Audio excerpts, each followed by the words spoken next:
Hello friends, তোমরা কেমন আছো? আশা করছি ভালো আছো। আমিও ভীষণ ভালো আছি। আর আজকে আমি চিনি সোনার ড্রেস কালেকশানের পার্ট 2 ভিডিওটা নিয়ে চলে এসেছি। আর দেখো, সবার ফার্স্টে দেখাচ্ছে ওর কাকাইয়ের ড্রেসটা। কারণ কি, পার্ট 1 ড্রেসটা আমি কোনোভাবে স্কিপ করে গেছি, কিন্তু কাউন্ট করার সময় তোমরা সবাই এই ড্রেসটা আমার হাতে দেখেছো, কিন্তু জানি না কীভাবে ভিডিওটা স্কিপ হয়ে গেছে। তো এই জন্য কাকাইয়ের ড্রেসটা আগে দেখিয়ে দিলাম। আর এটা কিন্তু এই ভিডিওতে কাউন্ট করছি না, কারণ তোমরা সবাই জানো চিনি সোনার অলরেডি পার্ট 1 12খানা 11টা ড্রেস আর একটা গামলি, মানে 12টা জিনিস কমপ্লিট হয়ে গেছে। দেখা যাক পার্ট 2 ভিডিওতে কটা ড্রেস হয়েছে দুর্গাপুজোতে। তো তোমাদের কাদের কাদের বেবিদের দুর্গাপুজোতে এত ড্রেস হয়েছে অবশ্যই কিন্তু কমেন্ট বক্সে কমেন্ট করে জানিও। আর এই যে ড্রেসটা দেখতে পেলে, তো এটা অনেকটা বড়। মাম্মাম যখন অনেক বড় হবে তখন পরতে পারবে। এটা দিয়েছে আমার মাম্মামের একটা ক্লায়েন্ট। আর এই মেরুন কালারের ড্রেসটা দিয়েছে আমার একটা স্টুডেন্ট কাম দিদি। এটাও কিন্তু উইন্টারে পরতে পারবে, আর যখন মাম্মাম একটু বড় হবে তখনই পরতে পারবে।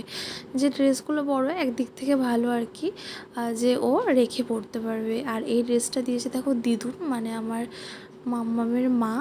আর এটা সাথে আর একটা ড্রেস দিয়েছিল পার্ট 1 ভিডিওতে, তোমরা দেখেছিলে ব্যাগ ছিল যে ড্রেসটার সাথে, ওই ব্যাগটা দিয়ে ওই ড্রেসটাই দিয়েছিল। আচ্ছা, এরপর এই ড্রেসটা দেখো, এটা হচ্ছে গিয়ে দিয়েছে আমার একটা ফ্রেন্ড। তো ও আমার পার্লারে আসে, আর প্লাস মাম্মাম জবে থেকে হয়েছে সোনামার জন্য ড্রেস নিয়ে আসে, ভীষণ কিউট। আর এটাতেও দেখতে পেলে ব্যাগটা কত কিউট। এরপরের যে ড্রেসটা দেখছো, এটা দিয়েছে আমার মামা শ্বশুর। তো অলরেডি কিন্তু মামা শ্বশুরের মেয়ে একটা দিয়েছে, ওর কাকাই একটা দিয়েছে। আবার মামা শ্বশুর একটা টপ এনেছে, আর বলেছে প্যান্টটা পরে এনে দেবে। আর আমি ওর বাবাকে বলেছিলাম যে মেয়ের অনেক জামা হয়েছে, তুমি মেয়েকে জামা দেবে না দুর্গাপুজোতে? তাই দেখো, ওর বাবা ওর জন্য একটা ফোন নিয়ে এসছে, ভীষণ কিউট দেখতে দেখো ফোনটা। আর মাঝে মাঝে মেসেজও ঢোকে, একাই আওয়াজ হয় ফোনটা রেখে দিলে। তো তোমরা দেখতেই পেলে। আর এই যে দুটো প্যান্ট, তো একটু আগে সবার ফার্স্টে একটা উইন্টার ড্রেস দেখিয়েছিলাম বেবি পিঙ্ক কালারের, ওর সাথে ওই আন্টি এই প্যান্ট দুটো দিয়েছিল। আর তাছাড়া আমার বর্দি ভাই জামা কিনেছে, কিন্তু এখনও সেটা সোনামার কাছে এসে পৌঁছায়নি। আর তাছাড়া 1000 টাকাও ক্যাশ পেয়েছে, একটা দিয়েছে মাসিমণি, মানে আমার মাস শাশুড়িরা দিয়েছে 500 টাকা ক্যাশ। আর আমার মামার বাড়ি থেকে দিয়েছে সোনাকে 500 টাকা ফোনপেতে পাঠিয়ে দিয়েছে। তো সোনার 1000 টাকা ক্যাশ গিফট হয়েছে।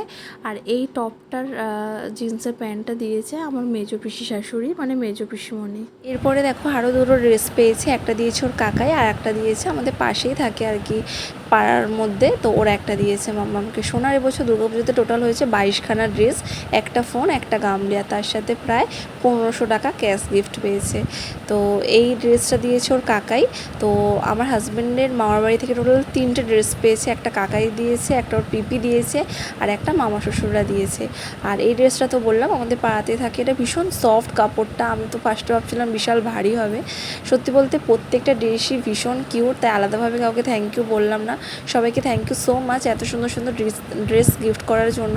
সত্যি বলতে একটা জিনিসই খারাপ লাগে, আমার মনে হয় ক্যাশ টাকা দিয়ে দেওয়াটাই ভালো। কারণ কি, এই ড্রেসগুলো মানে একবার কি দুবার পরানোর পর পরানো যায় না, আর এত দাম দিয়ে ড্রেসগুলো কেনা, তখন সত্যি মনটা খুব খারাপ হয়ে যায় যে এত সুন্দর সুন্দর ড্রেসগুলো যে আর পরাতে পারবো না। কারণ কি, এগুলো তো আস্তে আস্তে ছোটো হয়ে যাচ্ছে, আর সেই জন্য মাম্মামকে বেশি দিন পরাতেও পারবো না বা পরাতে পারছি না।